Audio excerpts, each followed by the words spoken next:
Welcome to the 2012 Summit Podcast, presented to you by the Oregon Ministry Network. Summit took place May 14th through 16th at People's Church in Salem.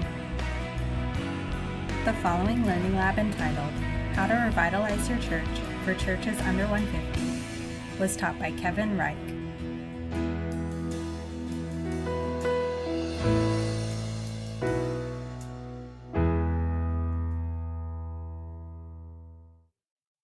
I've looked forward to this workshop, learning lab, an opportunity to facilitate a discussion with Kevin Reich, and I think many of you know Kevin. Been in the Oregon Ministry Network a lot of years. 26, going on 26 years, yeah. Going on 26 years, yeah. Kevin, from 1990 to 2008, was an associate pastor at Calvary Temple in Salem, and then in 2008 was elected the pastor of that church. For the past 4 years, has been serving as the pastor, and I think it's really been the last 4 years that we have connected, gotten better acquainted, right. And just something I hadn't intended to say, but that just comes to mind. Just recently, in fact, just over a year ago, I think it was a year in February, I have a sister that when she was very young, in her 20s, turned her back on God and walked away. And has not served the Lord for a number of years, lives in Salem. And she's an RN, works at Salem Memorial Hospital, has been in management, and has done very well professionally, but her life was a mess. And in February 2008, I got a call on a Sunday morning, and she was sitting in town crying. And it's still emotional for me, but Diane and her husband Mike have made a commitment to Christ, and they live near Relevant Life Church where Kevin and Rhonda pastor, and I thought, where can I plug them in? They said, help us. They've never been in your church in all their years of marriage, but they plugged in there and they're flourishing. Yes. And I just want to publicly say thank you. And it's been exciting to see their growth, and they've come a long ways, and they have a long ways to go. I love having them there. They're doing fantastic. But that's what this learning lab's all about. Yeah. It's not about growing a church, it's about changing lives. And revitalizing churches in under 150. And so my role today is really to facilitate the communication process, and I'm going to do so by asking some leading questions that I believe will help us identify some principles for revitalization and seeing churches come alive. And I think before we do this, we just need to pray and ask God to help us, Kevin. And thank you for letting me team up with you today. Love it. So, thank you. Praise the Lord. Father, thank you for today. Thank you for, Lord, the privilege of partnership with you, the great shepherd, the Lord of the flock. And Lord, today as we share, and as Kevin shares the story of Relevant Life Church, and Lord, what he's personally discovered in this journey, I just pray that you would help him to clearly articulate what you've put in his heart, and help each one of us, Lord, not to look at what we can copy, but to hear, Lord, principles that we can interpret and apply in our own context, wherever that might be. Because, Lord, what we're here about is not specifically greater numbers, but, Lord, transformed lives, men and women coming to faith in you, and youth and children. So we ask in Jesus' name that you'll lead us, and we give you praise. Amen. Amen. Amen.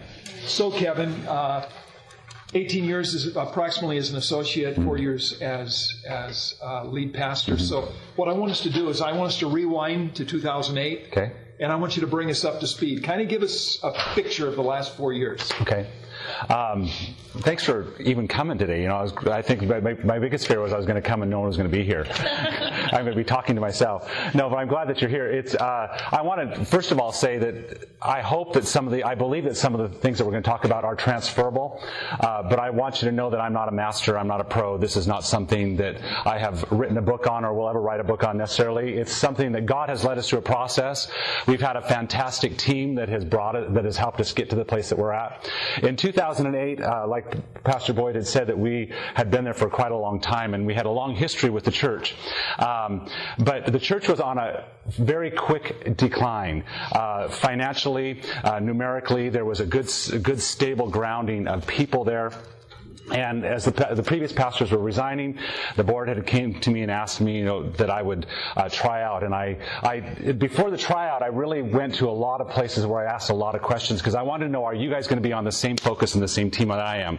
We knew that there was a lot of steps that before us. They were saying we've got to bring life to this church. And so we went through the process of that. It's been a great, a whirlwind ride. It's been a roller coaster. How many have ever been on a roller coaster before? And you have the chug up to the top up there, and you're kind of going, okay, what's going to happen? Is this really going to be that great? Then all of a sudden, you start to go off the edge, and you're just going, and that's what it's been throughout the last 4 years. It's been the chug up to the top, and then you go down for the ride, and you're waiting and the twists and the turns, and they come. And so that's where we've been at in this process. And so just some things that we went through is we really began to realize in 2008, technologically, we were outdated.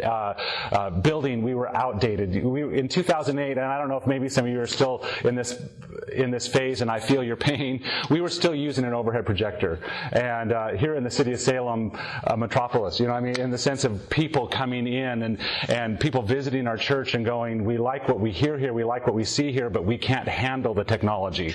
We can't handle your building. We can't, and so people were just traipsing in and out. And so we realized in that time that we needed to make some definite changes to the building. Definite changes to the mission and to the focus. And so we really began to preach for transformation, preach for what was it that was our goal and what was our focus. We were a church that was well taught in the Word of God, but there was a relational focus that was very, very minimal. People would come to church and they would sit in the pew and then they would leave, and there was no interaction, there was no connection with people.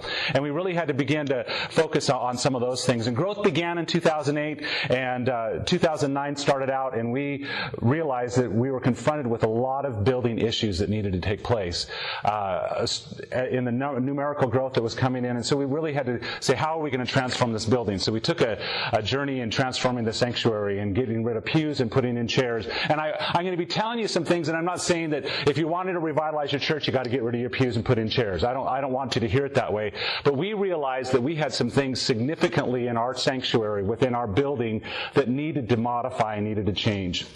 And so we changed platform design and made it more applicable to our culture today.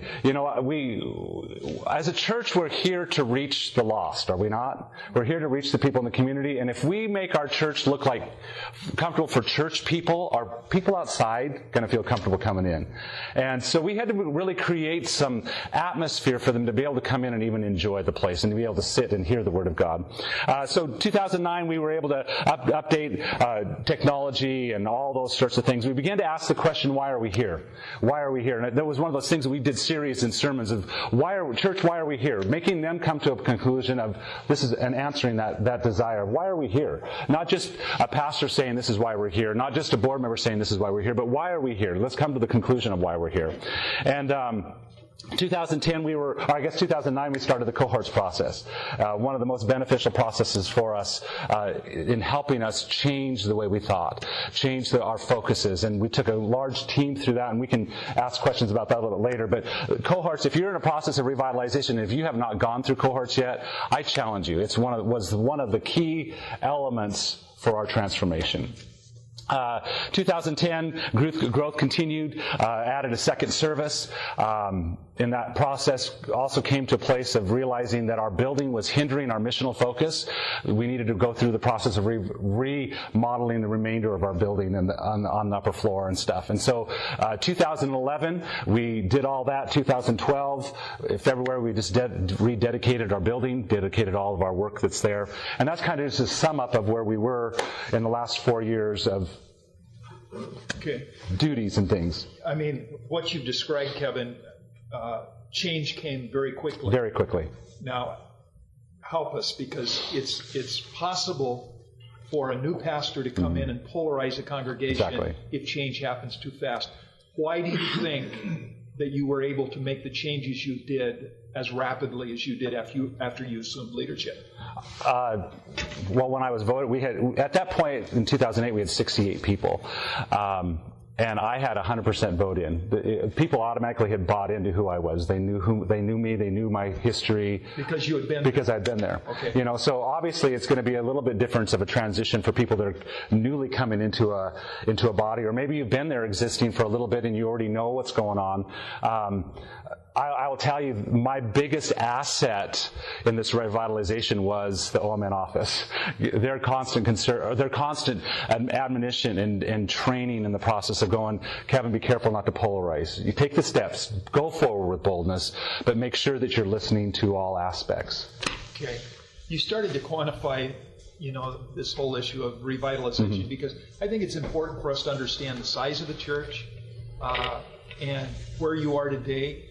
But some of the things, compared to 2008 and today, the attitudes in the church versus today, the growth of the church then versus now. Give us a little bit of a picture there. Okay.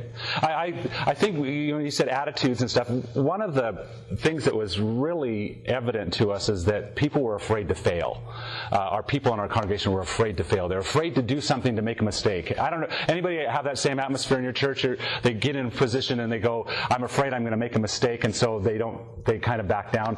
And so we immediately adopted the phrase, failure is our friend. We just want you to make an effort. If you fail, the biggest failure is if you don't learn from your mistake. So we empowered them to fail. We empowered them to just try. And so in this process, this journey, we realized that revitalization was necessary. And so I kind of defined it. To revitalize is to give new life or energy. To give new life or energy. And I believe that most churches today, how many of you as Christians have needed to be revitalized at one time or another? I mean, you've served God how many years in your life, but you've needed revitalization. And so to give new life, to give new energy. And we realized that it was not an insult to the past, but it was a time where we needed a shot in the arm to say, God, you've called us with a purpose and with a focus, and we need to revitalize. We need to rejuvenate, be reinvigorated. And we had to ask ourselves, why do we need to revitalize? What are some symptoms of what are the needs of revitalization? And we began to go through that there was a loss of passion in people coming to church and really even wanting to be there. It's kind of like they were going through a religious motion and they just were there. There was a loss of vision. There was a mission confusion, and I think a lot of churches can be guilty of that, and we still struggle with that mission confusion of having too many focuses, too many directions that you're going to. There was a huge number decline. The people weren't there.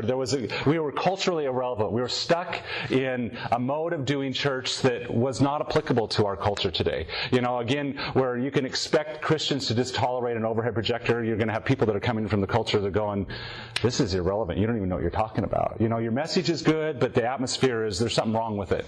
And so there were some of those symptoms that we really had to look at and evaluate.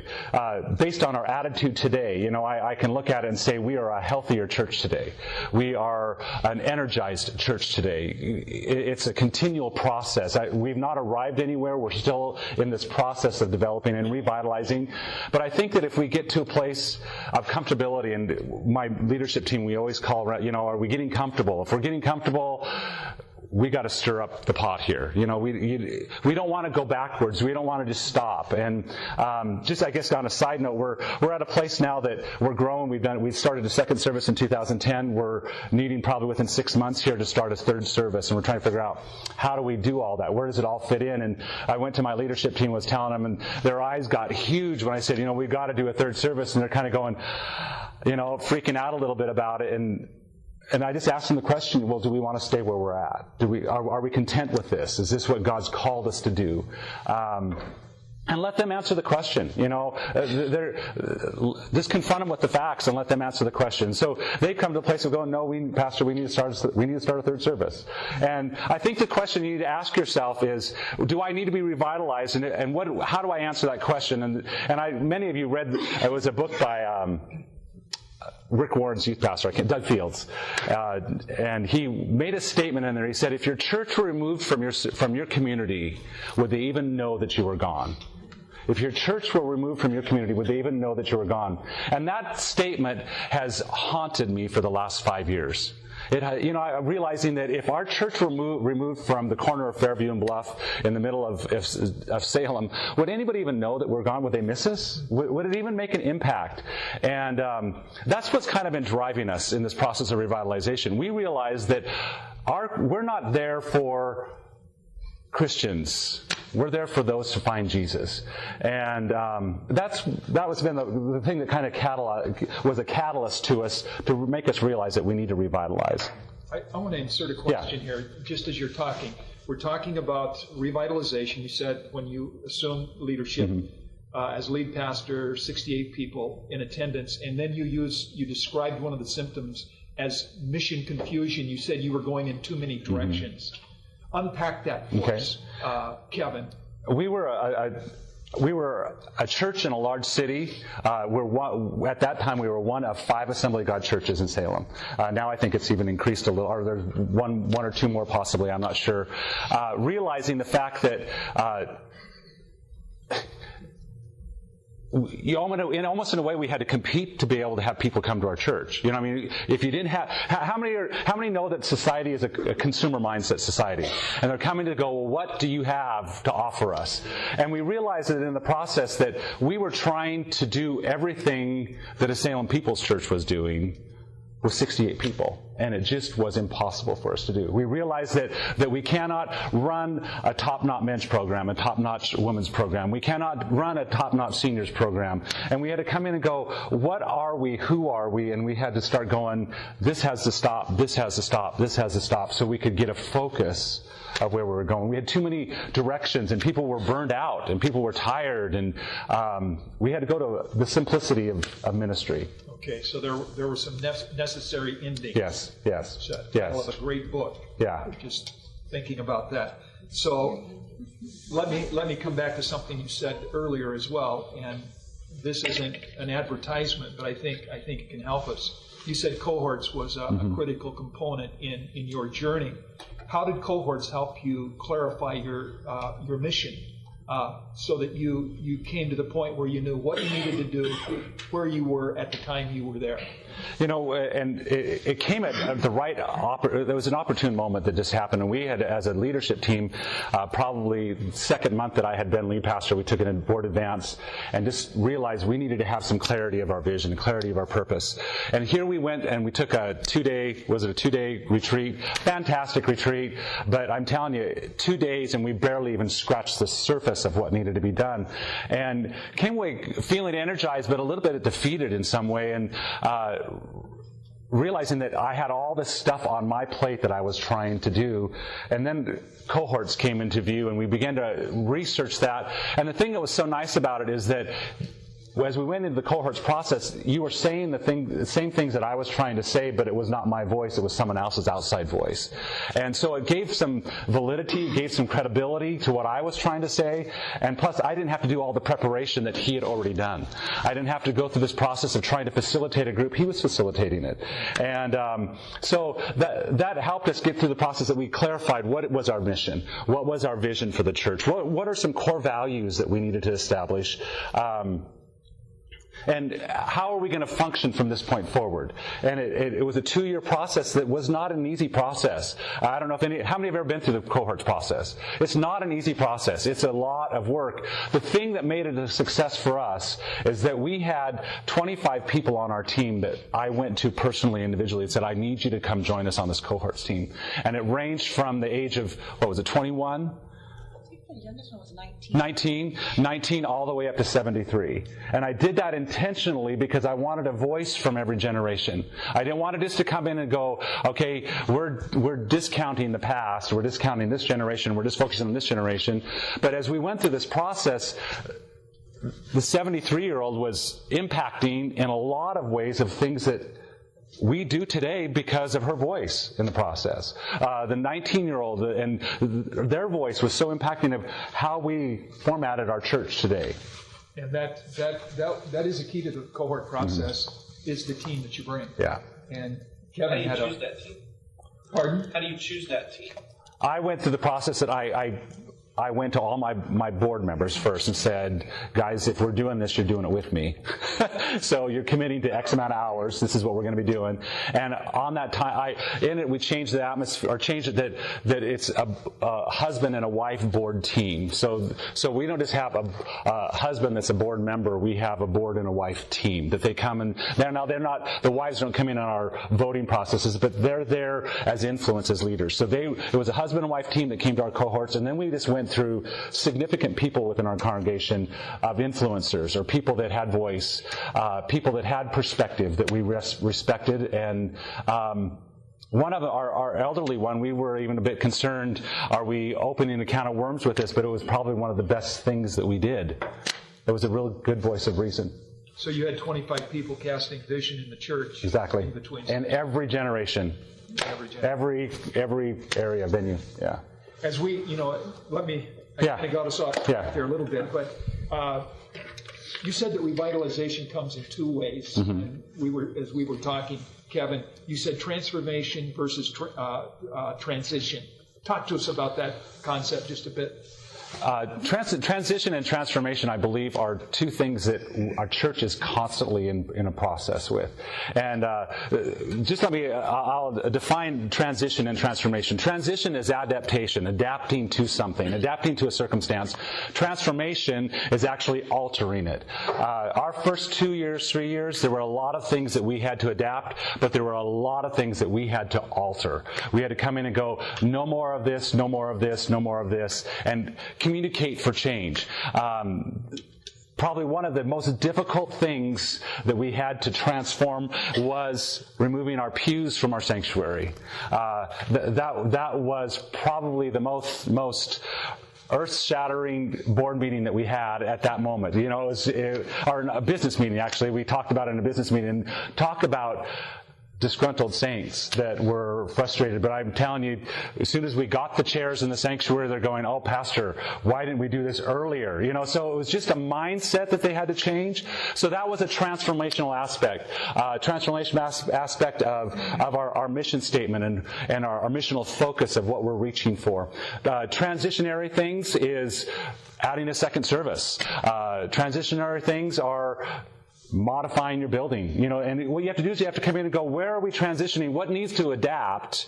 What needs to adapt to culture, and what needs to be transformed?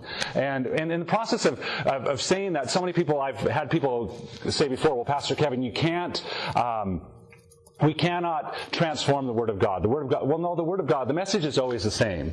We've got to transition and transform our methods. We've got to transition and transform the way we present the gospel, the way we present ourselves, the way we talk in church. One of the things that was most helpful to us at cohorts was hearing the different verbiage. If we've been raised in the church, we all talk about being saved, and we talk about being redeemed, and we talk about sanctification, and we talk about these words that people coming from the outside, they're going, what are you even talking about? And so we've had to go this aspect of communicating differently. And so those are adapting things. Those are transforming things. Okay, give us some keys to managing transition, managing transformation. Do you have some keys you could share? I think the biggest thing is a transition. Are we moving from one phase to another? Would be a transition. Are we moving from one phase to another, from one stage to another stage?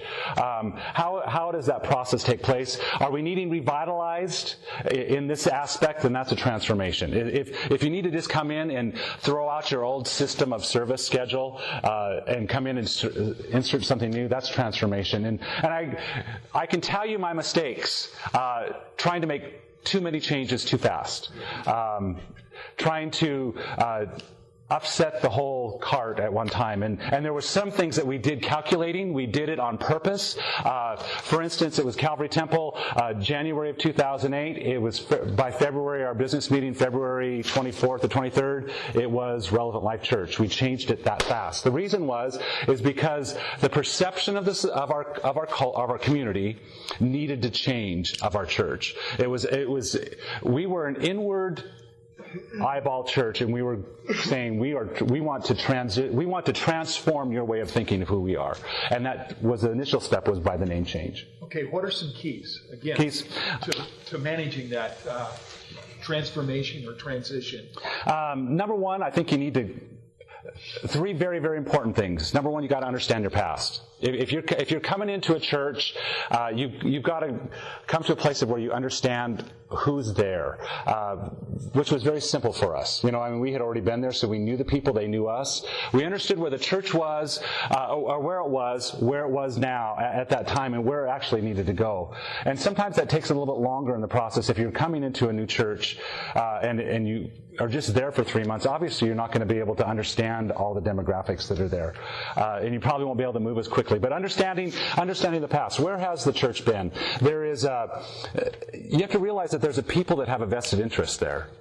We got to remember that they have a vested interest, and that you're not coming in and it's not the Kevin show, or it's not the pastor show. It's their show. It's their church, and it doesn't matter. I think one of the most difficult things, and this is kind of a rabbit to chase here, but I think one of the most difficult things that I think hinders is that a new pastor comes in, and a new pastor comes in, and a new pastor comes in, and every time a new pastor comes in, they change the focus of the church. Rather than the church having a focus and having a mission and running with that mission, and the church, not the pastor coming and adapting, but the pastor leading to a new pastor leading to another step in that process. And so we really tried to understand the past and the vesting that was there. Another one was assessing the present. Why are we where we're at? Why are we here? What is the circumstances that brought us to this place? What do we need to do to change? What are the steps that we need to do? Assess those things. And how do we do it? And like I said, cohorts to us was a step that helped us define what we needed to do. One of the questions that people have asked me, well, Pastor Kevin, are you the one that just assessed this? No, we as a leadership team came and said, what is it that we need to do? What is it that needs to change, and why do we need to do these things? Because I'll tell you, you're going to have a lot more clout when it's not just your voice. You're going to have a lot more clout that when you start making the changes and the transformation happens, that as we sat there on 2009 and said we're wanting to get rid of the pews and put chairs in, that my board were the sounding board, and they were up there answering the questions, and they were up there doing the communicating, and it wasn't Pastor Kevin coming in and stirring up the world. The board was doing the stirring, and they were people that were respected. And so it gave us a clout in that process. So assessing the present, and then obviously envisioning the future. You've got to know where you're going. You've got to know why you're going where you're going. And I think that that's what's happened a lot in a lot of churches, and I have a lot vested in our church. But I think probably one of the biggest downfalls was that there was no longer a vision of where we were going. We were just existing. And I think that there's other churches in our district that are just existing. God's called us to be something of life and vibrancy, and that's why there's the need for revitalization, where new life and vigor comes in. God's not a dead God. God's an alive God. God's constantly moving. God's constantly active. And there's times it's easy for us, even now, 4 years into it, to go, can we just stop? But we know that that's not healthy for us. We know that we've got to keep stirring ourselves to go forward.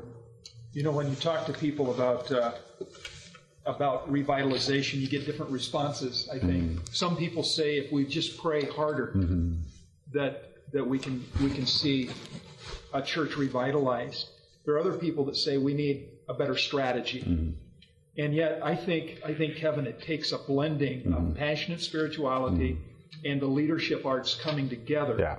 Yeah. And overall it's hard work. So talk to us about that. How do you blend that passionate spirituality and leadership so that you're moving the church toward what God would have it to be? I'm going to steal an illustration from Lee McLeod, and probably many of you have heard it. He's talked about the rowboat. How many have heard the rowboat on the water? And he talks about what happens when you row with one oar. You just go in circles. And oftentimes in the past, I've been in ministry for 26 years, you get in this focus of going, if I just pray harder, if I just do the spiritual things, if I just read my Bible more, if I just preach better. And what happens is yes, God's power is great and all those things, but we just begin to spin in this circle. And the other aspect is you have two oars, and if you want to move forward, you're going to have to use both of them. And so Lee always talks about the spiritual and the practical. And in ministry, there's always the spiritual and there's always the practical. There are steps that we have to take spiritually first and foremost, but there's steps that we have to take practically to be able to move forward. And so spiritual things was that we built team, and we built atmosphere, and we prayed, and we fasted together and all those things. But the practical aspect is we did cohorts together. We created strategy together. We had to go through those processes of just really trying to figure out how does the practical aspect of this work. And developing a team, and coming to the place of stealing Bill Hybels' thing. Again, I don't have anything original. Stealing Bill Hybels' thing of the character, the competency, and the chemistry, and realizing that our team needs to have these three categories. And great people, but if there's not a chemistry, you're not going to move forward. If there's not the character there, if there's a difference in opinion, not a difference in opinion, but a difference in value system, there's going to be you're going to have some issues. And so that was one. One of the processes for me, was coaching. One of the greatest things of being accountable to a coach. Bill's my coach, and calling him every 2 weeks and having him ask me the hard questions and keep me directed and keep me focused and keep me online for some of these things. The cohorts process with Pastor Boyd, and mentoring process with just people speaking into my life, knowing that I'm not sufficient in myself. I need to have people that are helping me with the process. And I think one of the biggest things is teaching towards the end process. Teaching towards what you envision, what you see. Training it, talking it. It can be, you can stand up there and your people looking at you going, what are you even talking about? I can't picture this. And what you're doing is you're just communicating vision, and you start talking the idea, and then a couple weeks later, a guy will come up and say, Pastor Kevin, you said that, I was thinking about that. And what you're doing is you're just creating an atmosphere of change. Creating an atmosphere of people starting to think differently, so then when you do finally make the change, they're going, it's about time we made that change. And I didn't do that well with the pews. I'm just telling you, I've learned the process. I didn't do it well with the pews. But you learned some things. I did. This was an interesting sidelight for me. I told you about my sister coming to Christ, and I took her, Sally and I went with Diane and Mike, took them to Relevant Life Church, and once you know it, it was the first Sunday of their capital campaign. Yeah. Guess what the topic of the message was? It was on tithing. And I'm sitting there thinking, God, how's this going to happen? And I listened to Kevin, and he did an outstanding job. And my sister's response was, we're going to follow God. This is after the service. She said, if we're going to follow the Lord, I guess that means that He's going to have to be the lead in our finance as well.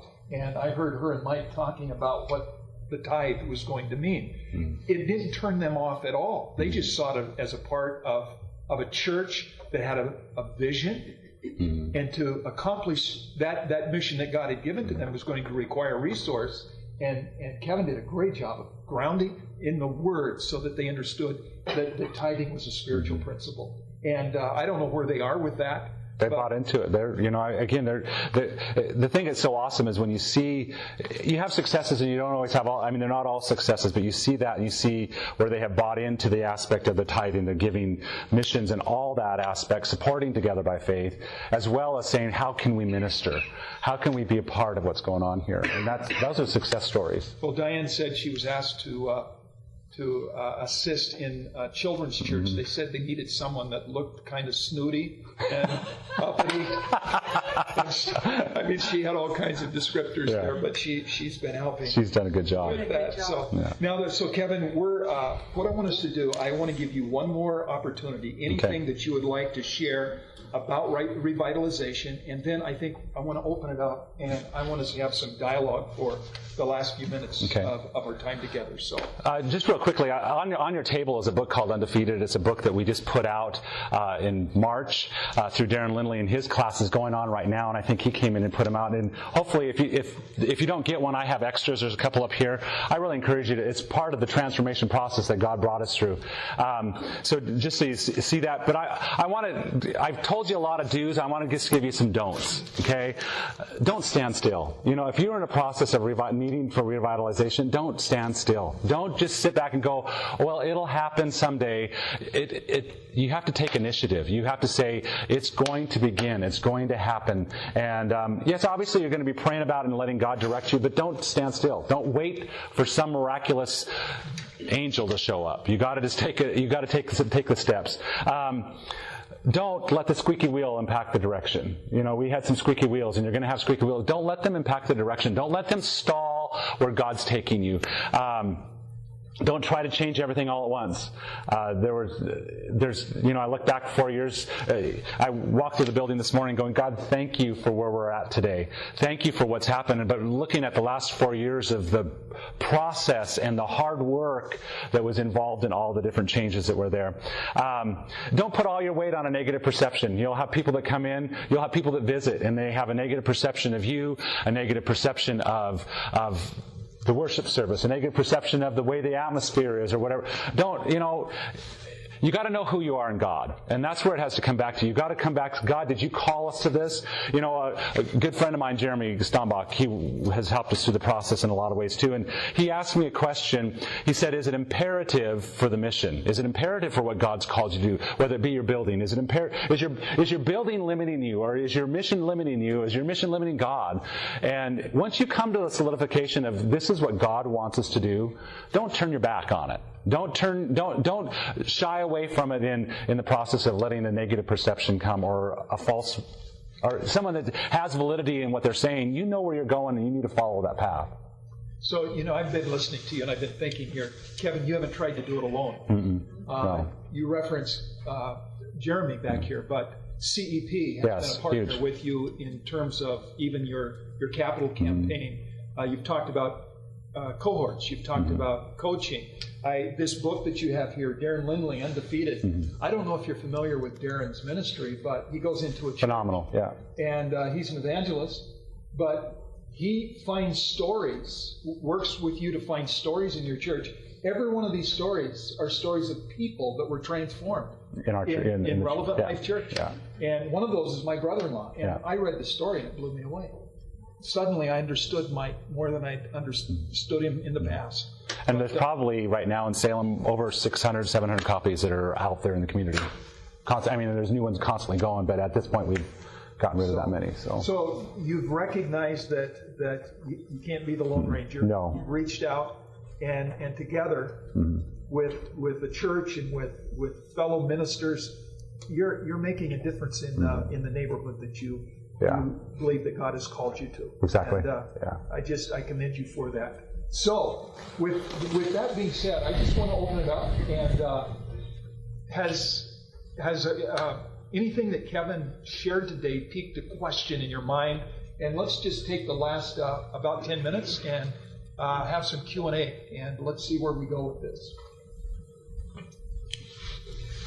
Anyway, a lot of similarities here as far as you're talking about the size of the congregation and the things that you had to do. We had the overhead projector, so forth. But there were things that we were able to do immediately at first. That was one that was easy to remedy because the expense wasn't that big. But when you're talking about you need a new sound system, the carpet is the original one from the mid-'60s or so forth, and we got pews as well, but we're talking about $100,000 worth of, and it's not a lack of imagination on our part, not a lack of vision, not a lack of even suggestions from people that come in, the visitors and so forth, and say, I would change this and that, as well as people in the congregation. But how do you get the funds to make these changes? Well, the first remodel of the sanctuary, we cashed it. We asked for pledges for the chairs, and every ounce of the chairs was raised through the congregation. So that was probably about almost a $20,000 fee for just the chairs. It was done in a way that you weren't buying your chair. Yeah. Obviously you are, but even that was part of the casting the vision that you're buying a chair for other people to sit in.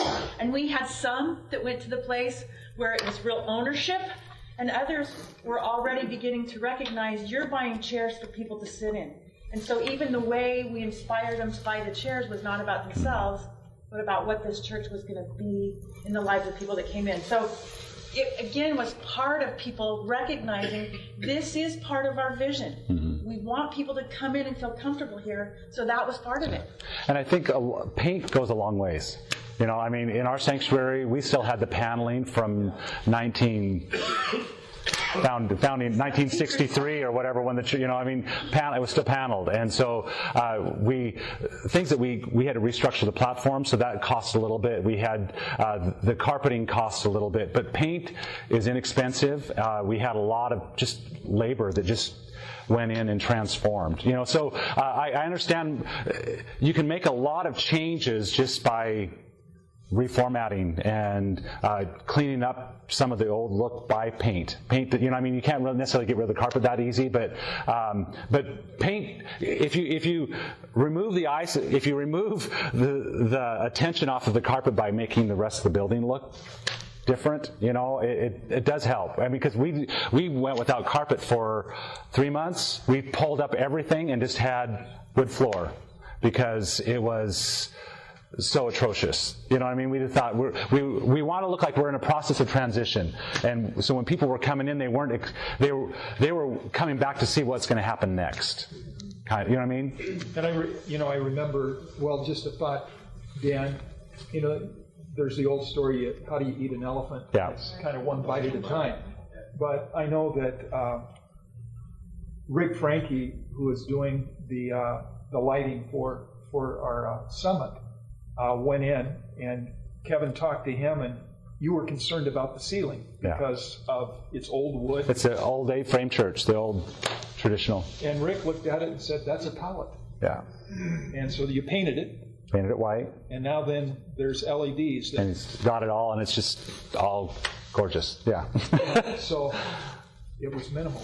That's a great question because you struggle with it. Yeah. Every time you walk in the building, you struggle with it. And you just take a step here and a step there and a step here. And then for our final remodel, CEP came in and they helped us, and we did a capital campaign, raised more than half of the funds that we need, you know, over a 3-year process. Then presented it to the rest of the board, presented it to the church, and said, "What do you want to do?" And they said, "Let's finish it. Let's just get it done." So it's going to take us a little bit longer than 3 years to get us out of debt, but we're well on target to be able to do so. You had some surprises. Oh, major surprises! Yeah, old buildings. Yeah. I mean, $100,000 surprise of having to re-roof the entire building because dry rot and the roof was going to fall in on the piano, you know, that type of thing. And you're going, what do? You just have to do it. Electrical was way outdated. I want to ask, you said that you've been in the church for a long time as the associate pastor. So you've probably seen the congregation raise in numbers and then begin to drop. By taking the time, the money, and everything that you guys have done there, have you started seeing those people that left start coming back? No, not really. We've actually gotten a lot of our core that was there, the 68. We didn't lose a single person. They stayed with us through the process. We were a little wondering how it was going to be, but we just have grown. I mean, and I'm not just throwing numbers out there because I don't want you to hear that, but we started at 68. Easter we had 289. We're looking at having to add a third service. And it's not a lot of transplant growth, which is really nice. We have those that are coming in that are getting saved, but we have a lot of de-churched people that are coming from other churches that have been hurt, that have not been in a church for a year plus, and they're coming in and there's a healing atmosphere that God's just healing them, and they're getting plugged in. So that's so we haven't really received a lot of the past back, and in reality, we don't want them back. You know, I mean, it's kind of, and I don't mean that mean, but as pastors, I think you understand what I'm saying. It's like part of the problem left, and just stay where you're at. You know, can I be that honest? You know, it's this podcast. I didn't know. And I think bleep that out. One of the things that the leadership was willing to say is, we know we're not there for everybody. Mm-hmm. And you have to get to the place that when someone leaves, it's sometimes really sad or painful, but you realize if you can't meet their need, there is a church that hopefully can. Yeah. And so you recognize you're not trying to be what everybody needs. You're trying to be. And kind of tag on that, we've had a lot of trend in Salem. You have this merry-go-round of people going from one church to the next church to the next church to the next church. And we've had people come in throughout the last 4 years of saying, you need to do this. And we're going, this is who we are. We would love for you to join the team. We would love for you to be here, but this is who we are. We're not going to change. And they'll stay and they'll kind of try to stir things. And there's times I've had to say, this is who we are. If you can come and be part of us, that's great. Otherwise, maybe you need to go back to the church you just left or find another place. And you have to be bold enough. You have to know who you are and be comfortable enough with that you can just say, this is who we are. What advice would you give in maybe getting people on board with the vision that you have? Maybe some of the influencers in your church, because I'm assuming they weren't all at the very beginning like, yeah, let's change. I can say my core, my board were with me, because when I interviewed, we had probably a 5-hour interview process, and they came with their questions, and I came out with my questions, and I laid it all out, and I just said, this is where I'm going. If I'm the man you want, this is what's going to be. This next few years are going to be really hard. So they bought into that. So I had 6 core people that were really, not all the wives were on board with all of it, but the 6 men were saying, no, we want this.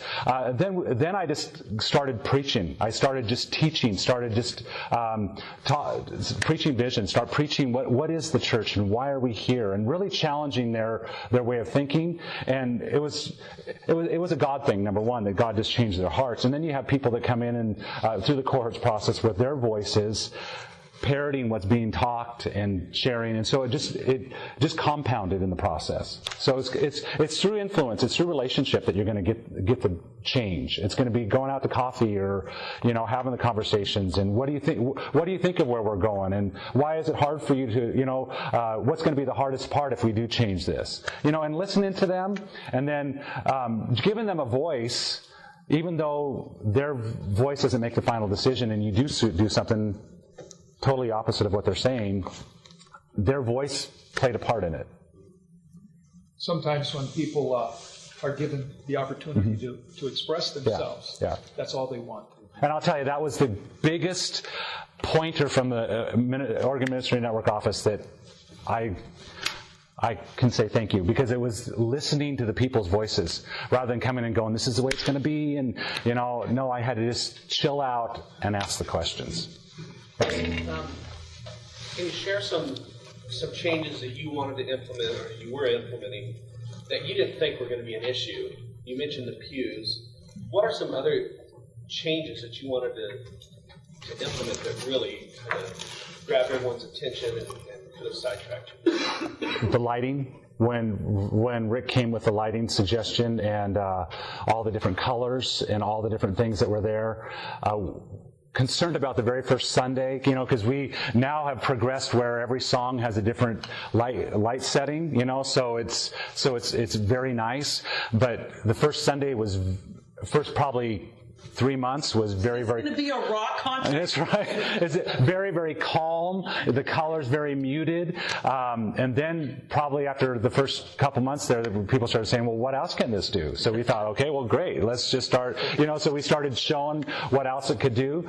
So that was one of those issues that we could have really, again, going from tradition to cultural relevant. You know what I mean? And that was, I think, one of the toughest things for us was the name change of calling ourselves Relevant Life Church. Because here we're naming ourselves in 2008 in a building that looked like 1963.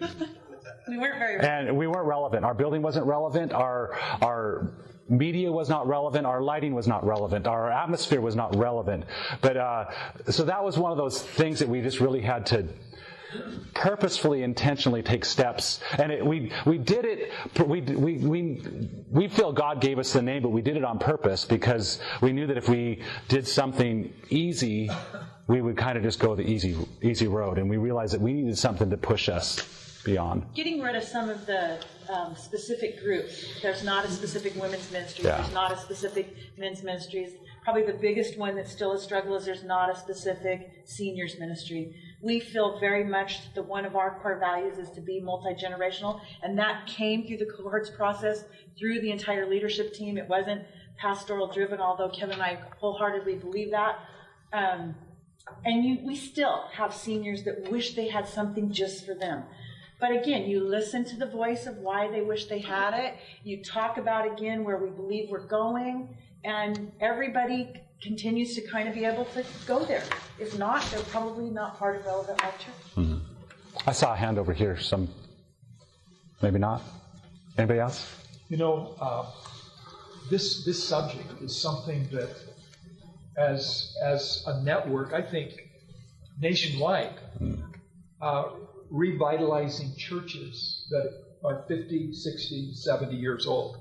I know from the network perspective, we're working with older churches. They've just lost energy. Mm-hmm. And the people are just attending, and they've lost purpose and vision. And this is one of our challenges. Mm-hmm. 2 weeks ago, Bill and I went and met with a congregation in an area that is growing, Oregon City. And the church in Oregon City was closed as of the end of April. Wow. And we believe that there is a need for a new church there. We need church planners, but I share that because we have a number of churches that are just going through the motions. Mm-hmm. And an organization has a life cycle. And unless we key in on that life cycle and pick them up and help them come back to current reality and recognize God has put His hand upon them to reach their community at that time, we're going to have more churches close. And so we need God's help. And Kevin, thank you for sharing. Yeah. Your story. Do you have any? One more. You know, it was 2 weeks ago. Our board meets on Friday morning. We call it huddle, and we gather together to pray and just talk. And one of our board members came and said, "You know, Kevin, do you realize that we could possibly be a statistic right now? That the church could have just, if we would have stayed on the path that it was on, that we could be one of those that the district came in and had to close." And I never looked at it that way. But when he said that, it hit me so hard, realizing the validity of the ministry that's taking place in South Salem. And you go, well, is there a need for another church in Salem? Is there a need for another Assembly of God church? Well, obviously there is. You know, I think one of the statistics says that you guys gave it the connection to, that 19,000 people. There's one Assembly of God church for 19,000 people. And you kind of go, yeah, we have. There's a need for us, and we have a slot. Yeah, there aren't too many churches. Yeah. Yeah. How long was the pastor that you were serving under for the 18 years in the church before you took over? 29 years. And I'll tell you, so none of this, don't ever take this away of going, this is disparaging. They were phenomenal people. You know, they preached the Word of God. They were heartfelt. They loved what they were doing. They invested, but part of it comes back to the rowboat, the spiritual and the practical. And they were rowing as hard as they could this way, but there was not the practical aspects that came alongside it. Any other questions? Well, thank you, Kevin. Yeah. And this has been good. I hope that you've heard something that has encouraged you. But, you know, all of us, one day there's going to be a gravestone, and it's going to have a date on it. And that's the end of man. It's appointed of man who wants to die. But one of the things that excites me is any church can be reborn and just continue on. And our prayer across the Oregon Ministry Network is that we will have historic churches that are revitalized and are growing and are touching the communities for Christ. So thank you. God bless you. And Thank you.